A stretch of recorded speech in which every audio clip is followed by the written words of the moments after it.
Thank you so much for joining the Northwest Church YouTube channel. If you'd like to follow along with the message today, you can check out the notes linked in the description below. Let's jump into the message. Hey, because we are a Bible-believing and a Bible-teaching church, would you take your Bibles? Let's open up to the book of Nehemiah, chapter 3, as we continue our series called 52. And just give you a little quick backdrop. Around 586 BC, that's before the birth of Christ, Babylon was the superpower of the world who invaded Jerusalem.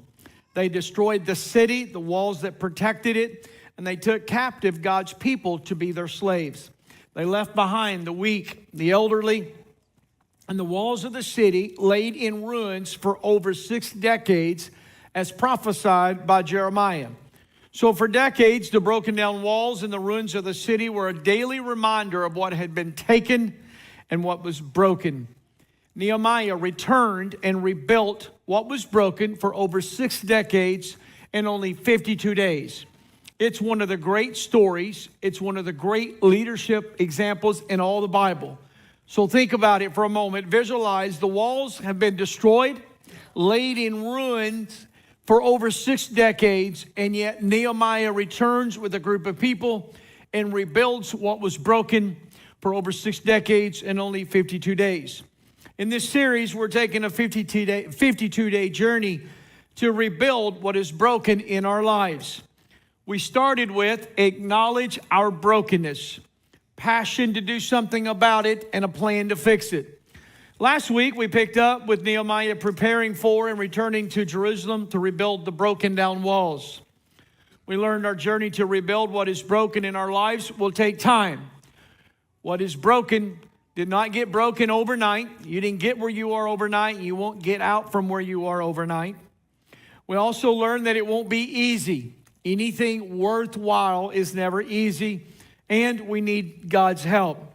Well, this week we pick up in the story where after all the preparation, the journey, everything to reach the walls, Nehemiah's work finally begins.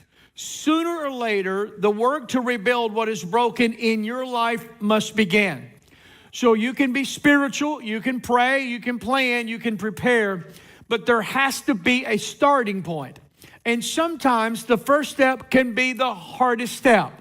My point is, there's got to be a starting point. The brokenness in your life, you can acknowledge that. You can have a passion to fix it. You can even come up with a plan to fix it. But sooner or later, you got to hit the start button. And only you can do that. So I want to get the ball rolling this morning. If I'm going to rebuild what is broken in my life, it's in your notes. Number one, I have to start somewhere. If I'm going to fix what has been broken in my life, I must start somewhere. Look at Nehemiah chapter 3, verse 1. It says, then Eliashib, what's this? Eliashib, the high priest and the other priests started to rebuild at the sheep gate. Now I want you to highlight that sheep gate, underline that, circle that. I'm going to talk about the importance of that.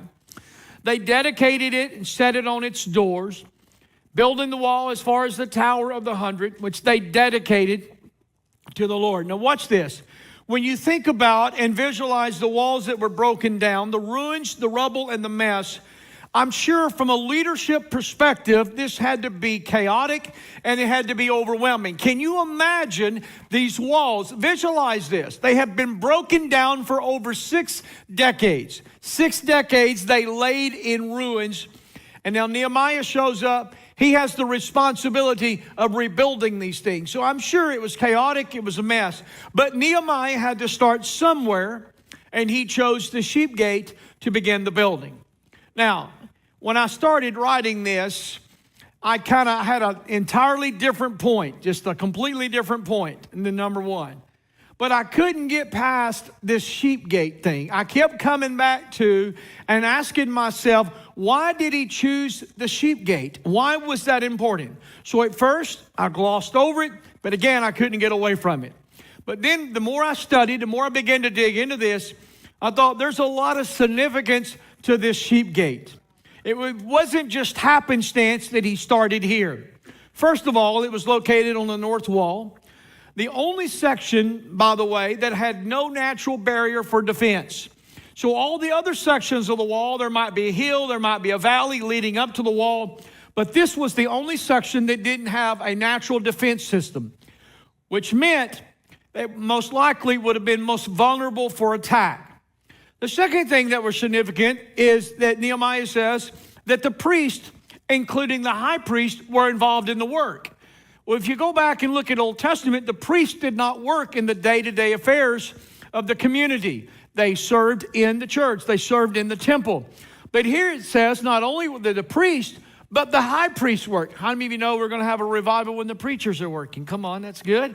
The sheep gate also was close to the temple and the gate where the animals were brought for sacrifice. We learned this a few weeks ago, and I've shared this before, but there was always a flock of sheep located outside of the city. Those were the perfect ones, without spot, without blemish, because only those could be used in the temple for sacrifice. So you have the flock out here. They would bring them through the sheep gate. That makes sense, to offer them as a sacrifice. By the way, this is also the gate through which Jesus would later enter the holy city of Jerusalem. His entry illustrated what John the Baptist said in John chapter 1, verse 29. Look, the Lamb of God who takes away the sin of the world. So this sheep gate, it symbolizes the cross of Christ. And the cross is where you and I began with God. It's the starting point of our relationship. Rebuilding what is broken in your life, it starts and it ends with God. The starting point in Nehemiah's story has significance, and the starting point to rebuild what is broken in your life, it has significance as well. You see, there's a reason that the devil discourages you every time you get ready to start. When you get ready to start rebuilding something in your life, whether that's a sin, whether that's whatever it may be, the devil will always discourage you, and he starts with, you can put that off. You don't have to deal with that right now. You can just put it off onto the side. He wants you to continue to live in the brokenness, in the ruins of your brokenness, but at some point, when is enough enough? When is it that you're going to say, you know what? I've been living in this ruin. I've been living in this pile of rubble. I've been living in this junk long enough. It's in my family. And my dad dealt with this. My grandfather dealt with this. But sooner or later, there's got to be a starting point where you say, I'm done with this, and I'm going to start today to do something about it. You must start somewhere. So stop asking why I'm here. That's what happens when we have something broken in our lives. When something doesn't go as planned, we say things like, why am I here? This is unfair. Well, I wouldn't be here if not for this person. If I hadn't done that, I wouldn't be here. Well, stop all of that. Because asking why is just going to make you go in circles, meaning you're never going to accomplish anything. You're never going to leave that brokenness. You're never going to leave that pile of rubble as long as you continue to ask, why am I here? Instead of asking why, ask where. Where do I go from here? How do I start the rebuilding process from here? What is the starting point in my life if I'm ever going to get out of this brokenness? There's no better time than starting right now. Zig Ziglar once said, you don't have to be great to start, but you do have to start to be great.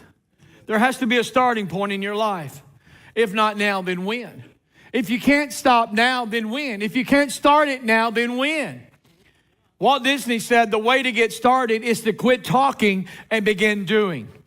So as long as you're talking about what you're about to do, what you want to do, what you have a desire to do, what you have a plan to do, what you have a purpose to do, it's never going to get rebuilt on its own. Sometime or another, you have to come to that point in which you say, I'm starting today, and I'm starting here. You might think or say, well, Pastor, all I have is this pile of rubble. Well, the only way to rebuild what is broken is to start where you are with what you have. If it's all you have, start with what you have. God provided for Nehemiah everyone and everything that he needed, but God did not start for him. God can protect you. God can provide for you. God can bring the right pieces into your life. He can bring the right people into your life and all of those things. But you and only you have the power to hit the start button. Meaning God's not going to come down from heaven and hit the start button. He's not going to say to you, hey, Jerry, today is the day, start. You have to initiate that. You have to say, I'm tired of this brokenness. I've lived here long enough, and I'm going to start today. I'm packing my bags, and I'm leaving this train wreck. Everything you have is enough to get started. Stop waiting for the perfect conditions and the perfect time to start. Because if you wait for the perfect time and the perfect conditions, you're never going to start anything in your life. I want you to think about it for a moment. How many of you remember what it was like before you got married? Raise your hand. It's not a trick question. You're not going to get in trouble. Raise your hand. Now, when you think about it, did you have enough money to get married? How many would be honest and say, I had no money when I got married? How many would say, now I've been married and I still don't have any money? I get it. My point is, if you would have waited until everything was just right, you would have never got married. What about having kids? Did you have enough money? Was your house big enough? Were you ready emotionally to have kids? Probably not. My point is, if you would have waited until everything was perfect, you would have never had kids. That's the same with rebuilding what is broken in your life. If you wait until everything is just perfect and the timing is just right, you will never, ever get started at anything in your life. You're always going to be, well, I wanted to. Well, I wanted to. I had this plan. I had this dream, but it never happened. Start dealing with your brokenness. Nehemiah prayed, fasted, planned, organized, and inspected the walls. But when this process was over, he had to start the rebuilding process. Now, it sounds very simple, but if it was that simple, you would already be doing it. So it's not that simple. It's a little bit more difficult. But you got to start, and you got to start somewhere. And that's the point. Where do I start? I have this big pile of rubble, but where do I start? I have this issue in my life, but where do I start? How do I move forward? Where do I go from here? I've got to fix this. So there's got to be a starting point. And you and only you can hit the start button. That's really good, Pastor. Thank you for such a good word. Number 2, it's in your notes this morning. I can't do this alone. I cannot do this alone. Look at Nehemiah chapter 3, verse 2. It says, people from the town of Jericho, I want you to circle that, highlight that, the town of Jericho worked next to them. And beyond them was this guy named Zachor. How would you like to have that name, Zachor? The son of Imri. This is interesting to me, this whole Jericho thing was. Because first of all, Jericho was a place in which Joshua spoke a curse over Jericho. He spoke a curse over that. There's a lot of history in there. A lot of stuff I just got to leave. I can't tell you everything. But it's interesting. If you want to go and look at the history of Jericho, that's very interesting how he placed the curse, and people who tried to rebuild even had a curse placed on them. It was a powerful thing there.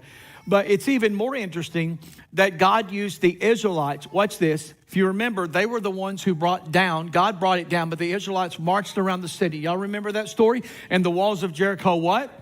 They fell down. So they had broken walls. About 955 years later, the people from Jericho are helping rebuild the walls of Jerusalem for the people of Israel. I just thought that was interesting. Okay.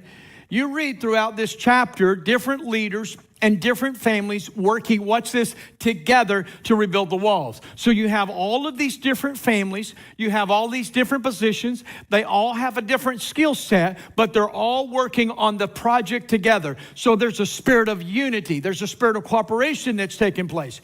Each family took on the responsibility to restore different sections of the wall. Now watch this. Nehemiah was a great leader. He was a visionary leader. He had passion. He had a desire. He said, I'm going to do something about this, but he could not do it alone. He was gifted by God. He was called by God. He had a divine purpose by God, but he could not do it alone. If you are going to repair what is broken in your life, if you're going to do something significant for the kingdom of God in your life, you cannot do it alone. From even the beginning, Nehemiah needed help. the blessing, the provision, and protection from the Persian king to even make it to the city, to even make it to the brokenness. He needed somebody to help him. After arriving, he needed the priest. Even the high priest got involved. And Scripture records there are over 40 different groups that worked on this wall. 40 different groups. Can you imagine managing the tension, the project management of that? Everyone, regardless of position or authority, were working together to rebuild the wall. It is highly possible that you cannot build what is broken in your life without the help of others. Because our natural tendency is, I want to do this alone. And the reason we want to do it alone, because we are ashamed of our brokenness. We are ashamed of the issue that we have in our life. We are ashamed and we are embarrassed. And because we are ashamed and because we're embarrassed, we want to do it alone. We want to do it behind the curtains. We want to hide behind the mask of our insecurities and our inabilities. Well, it doesn't matter how talented you are, how smart you are. It's almost impossible to rebuild what has been broken in your life alone. Everyone needs someone to help them rebuild what is broken. And you don't just need people, just people, but you need the right people to help you. Having people may not help you. So what I mean by that is the wrong people in your life, I believe, is worse than having no one in your life. I would rather have no one in my life than have the wrong person in my life.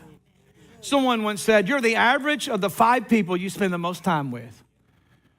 Think about it. Don't be looking around. Okay? Nehemiah chose the families to rebuild different sections of the wall based on their different skill sets. You have to get the right people with the right skill set in your life. You can't ask someone, now listen, don't go ask a dummy to help you. Now, we laugh about this, but this is hysterical to me, and it's sad at the same time. If someone is in financial debt, they filed bankruptcy like 5 times, don't ask them to help you with their budget. Right? Yeah, and think about this, okay? And I'm just going to preach some of this. Don't ask a single person who has never been married or someone who's been married like 5 or 6 times to give you marriage advice. And most of you know my story. There was 4 years, time Lisa passed to the time I got remarried. Well, in that 4 years, I was a single guy. A single guy being a pastor is not just, there's not anything good about any of that. But anyway, I was single for 4 years. And I had this group of preacher buddies that I hang out with some. And they were always giving me like dating advice. Like, well, you should do this, and you shouldn't do this, and you should go here, you should do this, and you should do that. And finally one day I just had enough, and I just said, stop. I want to know, first of all you guys are married. None of y'all are single. When is the last time you ever dated? Well, it was like 25, 30 years ago. I said, well, great leader and great voice of wisdom that you have speaking into my life, does the possibility exist that the dating scene has changed from 30 years ago? Do you just think it could have changed? Because in my day, if you like somebody, you go, hey, girl, you're pretty. I like you. Let's go out. Okay, let's go. That was it. Well, it's not that simple anymore. There's weird people out there. There are crazy people out there. So you can't just walk up to go, hey, pretty girl, because that pretty girl may be a nut. You just can't do that. I love, is it Henry Cloud? Henry Cloud, this is great. He says, you want to date somebody. He said, you want to go on an all-day date because you want to be there when the medicine wears off. That's free advice today. I got to move on. Well, then I got my brother Roger. So my brother Roger, I'm not joking, has been married 10 times. His last marriage made it 3 weeks. And Roger would go out of his way to give me dating advice. You've been married 10 times. It's never worked. But now you're an expert and you want to give me all this advice. I listened because whatever he said, I did the opposite of it. But we laugh about this stuff, but how many times do we go ask people who are broken themselves to help us? Come on, how many times do we find someone? Because again, we attract who we are. And if we're broken all the time, and if we're not, we're going to attract those kind of people. I'm here to tell you, you need somebody in your life to tell you what you need to hear and not just what you want to hear. Because what they're telling you, listen, they just keep doing the same stuff and something's going to change. No, it's not. That's a dummy listening to a dummy right there. All right, take inventory of your relationships. Are they helping or draining you? Are they adding value? Are they taking value from your life? Who you have in your life will either help you rebuild what is broken or they will help you stay broken. Be careful who you allow to speak into your life. This is so important, guys. Christy and I were talking about this the other day. And, there was a time, especially let's just put this in the context of kids. There was a time as a parent with your kids, you were the primary voice who spoke into their life. It was a teacher, it was a ball coach, somebody like that. But there was only a handful of people who spoke into your kid's life, who had influence over them. Today, Jimmy, Christmas, you got all of these people who are so-called experts, who are nuts, who live on a nut farm, who are dumb as a box of rocks. And they will tell your kids stuff, right? And then, y'all getting it at 11:30, nobody ever got all this. I'm going, this feels good to preach this. My whole point is, and you got all of these people speaking into your kids' life. They don't know anything. So dumb, don't know how to get out of the rain when it's rain. They don't know anything. And your kids come home and go, oh, they are an expert. They have no investment in their life. Again, they're just dumb as dumb can be. And like, Mom, you don't know anything. Dad, you don't know anything. Times have changed. So what I'm saying is we have to guard who we allow to speak in our life. Even if it's on social media, we gotta stand guard over who speaks into the life of our kids, who has influence over them. Relationships, guys, matter. I'm just saying. Have people in your life who care about you. Relationships matter. Proverbs chapter 21, verse 9 says, it is better to live alone in a tumble-down shack than share a mansion with a nagging spouse. I don't know where that came from. I just kind of jumped in there. The Apostle Paul said, 1 Corinthians chapter 15, verse 33, bad company corrupts good character. That's just so true, isn't it? Can't do this. Just can't do it alone. You got to have the right people in your life. And you got to have people that care enough about you to tell you the truth. Amen. And then you got to have enough sense to listen to people who will tell you the truth and not other people. Number 3, got to move on. Finally, I have to do whatever it takes. Look at Nehemiah chapter 3, verse 14. It says, the dung gate. Everybody say the dung gate, the dung gate. I want you to highlight that. I want you to circle that. Because this would have been one of the longer sections of the wall. Today, the dung gate leads to the Wailing Wall in Jerusalem. But in Nehemiah's time, it was located at the southern point of the city and sat above a particular valley. This is where the garbage dump was located. The garbage dump. This made this particular section of the wall almost unbearable to work. This had to be the most undesirable and the most unpleasant job of the entire project.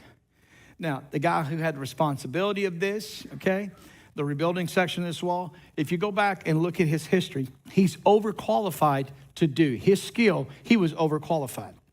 He was also, if my memory serves me right, he was a ruler, meaning he would have had the authority to say, I don't want to do that. I want you to assign me to another area. I've been coming to church here too long. I give too much money. I serve too much to be doing that. I'm more important than that. He could have easily said that. He could have demanded a different job. I mean, when you think about this, who would sign up or volunteer at the garbage dump. Okay? Can you imagine the scene when Nehemiah said, okay, guys, I'm going to be handing out the work orders. I'm going to be handing out the job descriptions. And who wants to start at the sheep gate? Everybody raises their hand. Who wants to start at this gate? And then when he gets to the done gate, can you imagine? He was like, whew, everybody gone. Head down. Nobody's looking. Because nobody wants to work here. Okay? Think about it. No one probably wanted to serve here, but someone had to serve here. There will be times as you rebuild what is broken that just stinks. Garbage smells, garbage stinks. This is the part that we can struggle with the most. There are some areas of our life that really stink, and we really don't want to deal with it. Have you ever been driving down the road and you get behind a garbage truck, especially in the heat in the summer? I mean, you'll do anything in your power you'll risk the life of you and your children to get around that garbage truck because it smells so bad. Have you ever walked in your house and go, it stinks in here? Have you ever walked in and your spouse says, well, it's the garbage. You were supposed to take it out. You didn't, so take it out, okay? Well, point to garbage, it smells. If not you, then who is going to work on this part of your brokenness? I'm talking about the stinky part of your life. I'm talking about the section in your life that you don't want to deal with, that you keep pushing to the side. This is the ugliness. Some of this is the root of your brokenness. It's why you're still there, and it continues. And you don't want to deal with this because this part really stinks. And every time you go there, you open the door to clean that out. You're like, ooh, that stinks. And so it's just a lot easier to close the door and move on and not deal with it. But sooner or later, if you're going to rebuild what is broken, you got to open the door, you got to put on a mask and some rubber gloves, and you got to get in there and you got to clean all that garbage out if you're going to rebuild what is broken in your life. Some people are too prideful or arrogant to deal with the stinky parts. The everyday reality, think about this, of parenting alone, raising your kids on a single income, making every decision on your own. That part can stink. Your spouse giving up on your marriage, that can stink. Your kids not living for God can stink. Maybe you're in a poor spiritual, emotional, or physical health. That part, it stinks. What about this? Have you tried to do everything right? I mean, you had a great plan in life, and you go like, I'm going to do this, and by the time I'm this age, I'm going to be here, and by the time I'm here, I'm going to be here, and by the time I'm there. You got everything mapped out, and everything's planned out. It typically doesn't work that way. And now you find yourself, I tried to do everything right. I tried to work my plan. I just never expected to be here in this season of my life. I didn't expect to be broken. I didn't expect to raise these kids alone.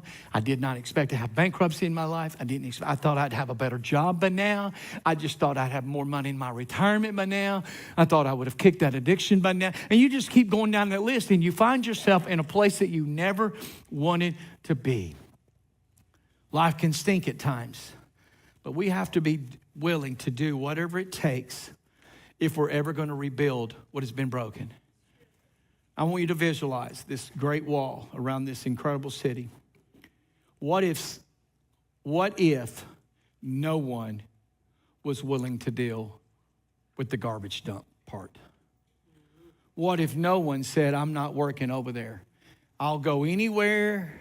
I'll do anything. I'll rebuild anything. I'll work as long as you want me to, but I'm just not going to work by the garbage dump. Then the walls would have never been completed. And this great story wouldn't be a reality today. Now, you didn't sign up for the stink in your life, but you are stuck with it.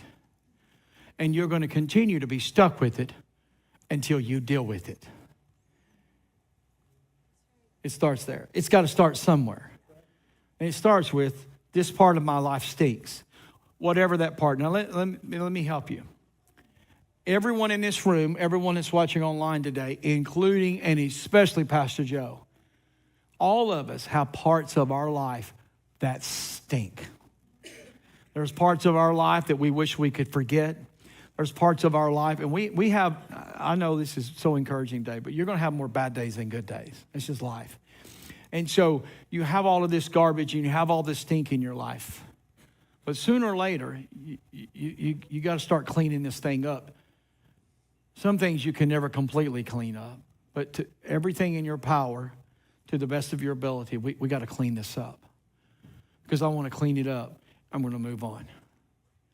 Right? Because I'm just not going to stay here forever. So where do you go from here? I'm closing. I want to give you one final concept today to think about. I was listening to a podcast several days ago, and it was very interesting. Really caught my attention.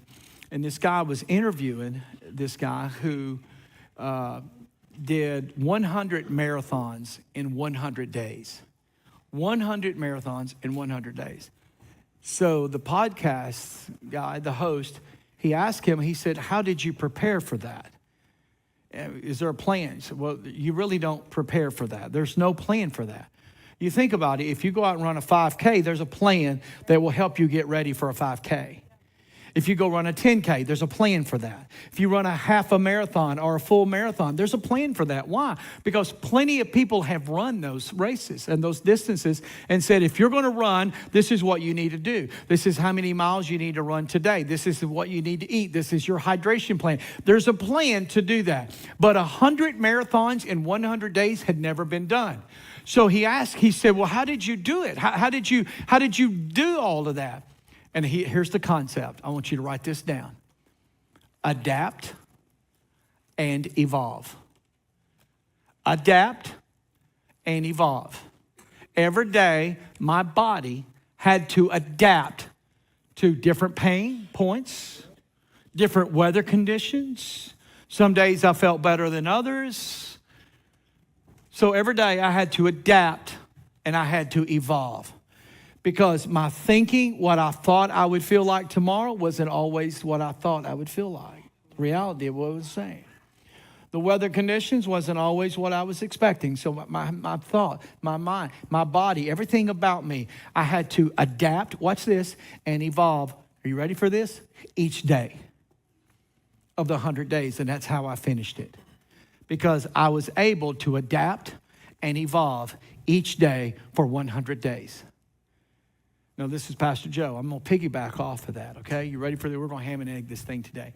So my whole point is your ability to adapt and evolve in every area of your life will determine your success or your failure. When you think about when you first got married and what it took to have a healthy marriage and what it takes today, there are two different things. Marriages change. People change. They don't tell you they change. They just change. Okay? And all of these things, everything is changing. Communication is changing. Business is changing. The finance world is changing. Everything about our world, politics, leadership, everything continues to change, and it's changing at warp speed. If you don't learn to adapt and evolve in every area of your life, you are going to get left behind. And you will always be back here in this state of ruin and just a pile of rubble and hurt and brokenness. But you have to adapt, because what you think is going to happen tomorrow may happen or it may not happen. And so if you think it's going to happen and it doesn't happen, you have to adapt to that. You can plan financially and you think, well, this is where I'm going to be, but what happens if I don't get that promotion? What happens if I don't get that bonus? You have to adapt and you have to evolve, or you're going to get left behind in every area of your life. Adapt and evolve, because everything is changing. Everything. Church world, everything. Even our relationship with Christ. Think about how much it's changed. Maybe when you're single, you had more time with God. Now you got kids, and you used to get up at a certain time, say, this is my prayer time, this is my God time. And now you're feeding a kid, and you're trying to get them off to daycare, whatever, because your life is, everything continues to evolve, and you have to evolve with it. You have to change with it. Would you bow your heads this morning, please? Thank you so much today for tuning in and checking out the message. We hope you were encouraged. And today, if you'd like to make a decision to become a Christ follower, please contact us. You can do that by simply clicking the link in the description below. And today, if you'd like more information about Northwest Church, or you would like to plan a visit to come visit us in person, you can simply do that by going to northwestchurch.tv. We'd love to meet you. We'd love to connect with you.